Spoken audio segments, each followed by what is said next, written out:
ഞാനീ നിൽക്കുന്നത് ആറ്റിങ്ങൽ പുഷ്പമേളയിലാണ് കേട്ടോ. ഒരാളുടെ എൻട്രിങ് ഫീസ് വന്ന് 50 രൂപയാണ്. അങ്ങനെ ഞങ്ങൾ 2 ടിക്കറ്റ് എടുത്തു. ഇച്ചൂസിന് ടിക്കറ്റ് എടുക്കേണ്ട ആവശ്യമില്ല. അപ്പോൾ എന്തായാലും 50 രൂപ വർത്താണോ അല്ലയോ എന്നൊക്കെ ഉള്ളത് നമുക്ക് അകത്ത് കയറി കണ്ടിട്ട് പറയാം. പിന്നെ ഫസ്റ്റ് ചെല്ലപ്പം തന്നെ ഒരു തോണിയൊക്കെ അവിടെ ഉണ്ടാക്കി വെച്ചിട്ടുണ്ട്. സെപ്റ്റംബർ 14 മുതൽ സെപ്റ്റംബർ 24 വരെയാണ് ഇവിടെ പ്രോഗ്രാം നടക്കുന്നത്, പുഷ്പമേള നടക്കുന്നത്.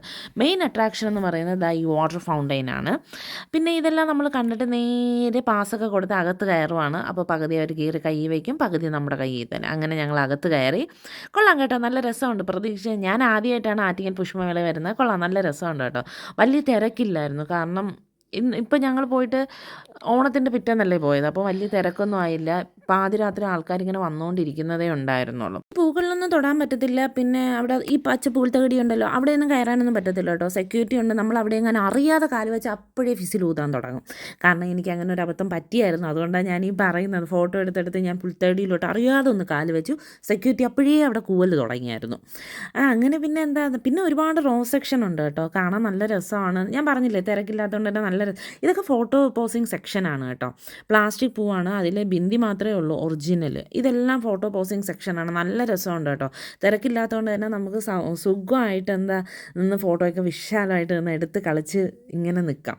ചെന്ന് കയറുന്ന സ്ഥലത്ത് മുഴുവൻ പുഷ്പങ്ങൾ പ്രദർശനത്തിൽ വെച്ചേക്കുവാണ്. ഇനി നമ്മൾ അകത്തോട്ട് പോവുകയാണ്. അകത്തോട്ടായിരിക്കും സ്റ്റാളുകളും കാര്യങ്ങളും എല്ലാം വരുന്നത്.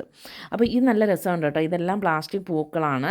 പിന്നെ അവിടെ നമ്മൾ നേരെ പോയപ്പോൾ അവിടെ പലതരം വിത്തുകളാണ്, നഴ്സറി വിത്തുകളാണ് കൊടുക്കുന്നത്. പാവൽ, ചെടികളുടെ വിത്ത്, പൂക്കളുടെ വിത്ത്, എനിക്കറിയത്തില്ല, ധാരാളം പല വെറൈറ്റീസ് ഓഫ് വിത്തുകൾ തന്നെ അവിടെയുണ്ട്. അങ്ങനെ അവിടെ നേരെ നിന്ന് കുറച്ച് നേരം അവിടെ പരിശോധനയൊക്കെ നടത്തിയതിന് ശേഷം നേരെ അടുത്ത സെക്ഷനിലോട്ട് പോയി.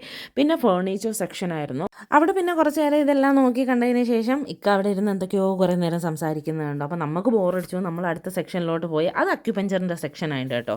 അവിടെയും വെറുതെ വിട്ടില്ല. എല്ലായിടത്തും കയറിയുന്ന സംശയങ്ങൾ ചോദിക്കുകയാണ്. ഈ നേരം ഞാൻ എങ്ങോട്ട് പോയി? തുണികളുടെ സെക്ഷനിലോട്ട് പോയി. നല്ല അടിപൊളി കളക്ഷനാണ് കേട്ടോ. ഈ ഒരു സ്റ്റാൾ മാത്രമേ തുണികളുടെ ഉള്ളൂ. വാമിക ഡിസൈൻസിൻ്റെ ആണ് ഈ കളക്ഷൻസ് മുഴുവൻ. ഇനി അങ്ങോട്ട് ഫുൾ സ്റ്റാൾ തന്നെ കേട്ടോ. കാശ് പോകുന്ന വഴി അറിയത്തില്ല. കുട്ടികളുടെ കളിപ്പാട്ടം, കത്തി, ചീനച്ചട്ടി, അങ്ങനെ പല ഐറ്റംസ്. പിന്നെ അത് കഴിഞ്ഞ് പോകുമ്പം ചവിട്ടി, അത് കഴിഞ്ഞിട്ട് പിന്നെ ഗ്യാസ് ലീക്കേജ് അറിയുന്നതിനുള്ള കാര്യങ്ങൾ എന്തൊക്കെയോ അവിടെ പറഞ്ഞുകൊണ്ടിരിക്കുകയാണ്. അത് കഴിഞ്ഞ് കോഴിക്കോടൻ ഹൽവയുടെയൊക്കെ ഒരു സെക്ഷൻ, എല്ലാത്തിനും ഓരോരോ സെക്ഷനേ ഉള്ളൂ കേട്ടോ. അത് കഴിഞ്ഞിട്ട് പിന്നെ നമ്മൾ പോകുന്നത് പുസ്തകങ്ങളുടെ ലോകത്തോട്ടാണ്. അത് വലിയ സ്റ്റോളാണ് കേട്ടോ. അവിടെയാണ് ശരിക്കും പറഞ്ഞാൽ നല്ല തിരക്ക് എനിക്ക് ഫീൽ ചെയ്തത്. ധാരാളം ബുക്ക് അവിടെ ഉണ്ടായിരുന്നു കേട്ടോ. കുട്ടികളുടെ ബുക്കൊക്കെ പിന്നെ പറയണ്ട, ഒരു ബഹളം തന്നെ ആയിരുന്നു അവിടെ. പിന്നെ ഫോറിൻ ബുക്സ്, നമ്മുടെ നാട്ടിൽ സ്വദേശികളും വിദേശികളും എല്ലാം അവിടെ ഉണ്ട്. അങ്ങനെ പറയുന്നതായിരിക്കും കറക്റ്റ്. എനിക്ക് വെച്ചാൽ ഭയങ്കര കൺഫ്യൂഷനാണ് കേട്ടോ.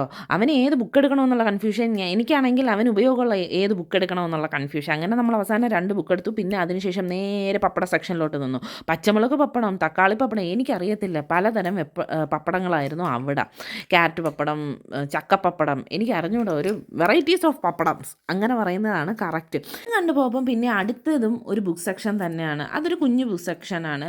പിന്നെ അവിടെ മാജിക് പെന്ന്, കളർ പെൻസിൽ വെച്ചുള്ള പരിപാടികളൊക്കെയാണ് ആ ബുക്ക് സെക്ഷൻ എന്ന് പറയും. പിന്നെ നമ്മുടെ പണ്ടത്തെ നമ്മുടെ ഓർമ്മ പുതുക്കാനായിട്ട് കുറേ മുട്ടായികൾ, അതിനുശേഷം രാജസ്ഥാനി അച്ചാറുകൾ, കുറേ അച്ചാറുണ്ട് കേട്ടോ. രാജസ്ഥാനി അച്ചാറെന്നും പറഞ്ഞ്, കാന്താരി അച്ചാർ, എനിക്കറിയത്തില്ല, ധാരാളം അച്ചാറുകൾ. അതിൻ്റെ എല്ലാം ഇങ്ങനെ നിന്ന് ഫോട്ടോ എടുത്തിട്ട് നമ്മളിങ്ങ് പോയി. പിന്നെ അതിനുശേഷം അത്ര സെക്ഷൻ, അതും അങ്ങനെ പരിപാടി. പിന്നെ അത് കഴിഞ്ഞിട്ട് പിന്നെ നമ്മുടെ ഗ്രാമ്പ്, ഏലയ്ക്ക, അങ്ങനെയുള്ള നമ്മുടെ സ്പൈസസിൻ്റെ ഒരു സ്റ്റോള്. ഇനി അടുത്ത സ്റ്റോളൊന്ന് തണുക്കാനായിട്ട് ഐസ്ക്രീം, അതിനുശേഷം പാറ്റാ ഗുളിക, പിന്നെ നമ്മുടെ കൈമുട്ട് വേദന, കാൽമുട്ട് വേദന, തലവേദന, ഇതിനൊക്കെയുള്ള ധാരാളം പച്ചമരുന്നുകൾ, അതിൻ്റെ ഒരു സ്റ്റാളായിരുന്നു അടുത്തത്. അതിനുശേഷം നമ്മൾ നേരെ പോകുന്നത്, ഇനി വല്ലതും ഫുഡ് അടിക്കണ്ടേ, കുറേ നേരം കൊണ്ട് നടക്കുകയല്ലേ, നേരെ പായസമേളയിലോട്ടാണ്.